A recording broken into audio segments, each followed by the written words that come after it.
ভারতের ইতিহাসে এমন কিছু ঘটনা আছে যা শুধু অতীত নয়, বর্তমান ও ভবিষ্যৎকে প্রভাবিত করে।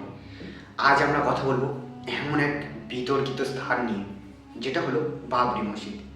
এর ইতিহাস কি, কেন এটি এত বড় বিতর্কের কেন্দ্রবিন্দু হয়ে উঠল, এই ভিডিওতে জানবো পুরো ঘটনা।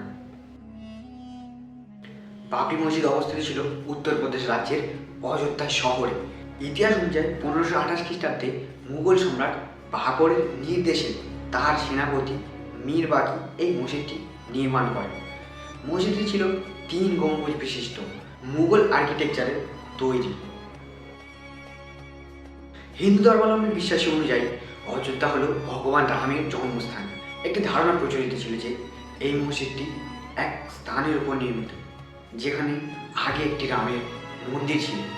তবে এই বিষয়টি নিয়ে ঐতিহাসিকদের মতে দীর্ঘদিন ধরে মতভেদ রয়েছে।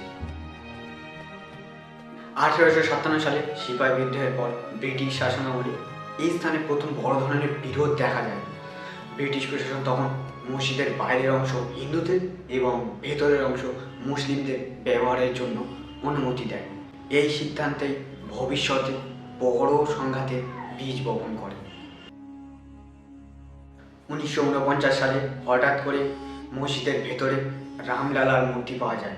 প্রায় 400 বছরেরও বেশি সময় ধরে এই মসজিদে নামাজ আদায় করার পরেও হঠাৎ একদিন মসজিদের ভেতর থেকে মূর্তি পাওয়া যায়। এটা কিভাবে সম্ভব? এরপর প্রশাসন পরিস্থিতি নিয়ন্ত্রণে আনতে মসজিদে তালা লাগিয়ে দেয়। এই ঘটনার পর থেকে বিষয়টা আদালতে দীর্ঘ আইনি লড়াই শুরু হয়।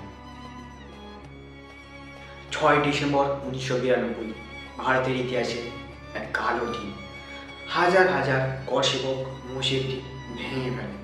এরপর দেশ জুড়ে ভয়াবহ সাম্প্রদায়িক দাঙ্গা ছড়িয়ে পড়ে, বহু মানুষ প্রাণ হারায়। এদিকে কিন্তু দীর্ঘ আইনি লড়াই চলতে থাকে। মসজিদ ধ্বংসের পর মামলা আরও জটিল হয়ে পড়ে। বছরের পর বছর ধরে এলাহাবাদ হাইকোর্ট এবং পরে সুপ্রিম কোর্টে শুনানি চলে। 9 নভেম্বর 2019 ভারতের সুপ্রিম কোর্ট চূড়ান্ত রায় ঘোষণা করে। রায়টা এক পক্ষে বলে মানা যায়, বিতর্কিত জমিতে রাম মন্দির নির্মাণ হবে। কিন্তু এটা কিভাবে সম্ভব? প্রায় 400 বছর বেশি এই মসজিদে নামাজ আদায় করেছে, হঠাৎ সেখানে মূর্তি কিভাবে পাওয়া গেল? আর সেই মূর্তির ভিত্তিতে এইখানে রাম মন্দির নির্মাণের রায় দেয়। মুসলমানদের জন্য অযোধ্যায় অন্য আরেকটি জায়গায় 5 একর জমি দেওয়া হয় মসজিদ নির্মাণের জন্য। বাবরি মসজিদ নিয়ে আজকের আমার এই ছোট্ট ভিডিওটি কেমন লাগলো অবশ্যই কমেন্ট করে জানাবেন। পরবর্তীতে আমি চেষ্টা করব বাবরি মসজিদ নিয়ে আরও ডিটেলসে একটা বড় ভিডিও আপলোড করার। তো ততক্ষণ ভালো থাকবেন, সুস্থ থাকবেন। দেখা হচ্ছে পরবর্তী ভিডিওতে।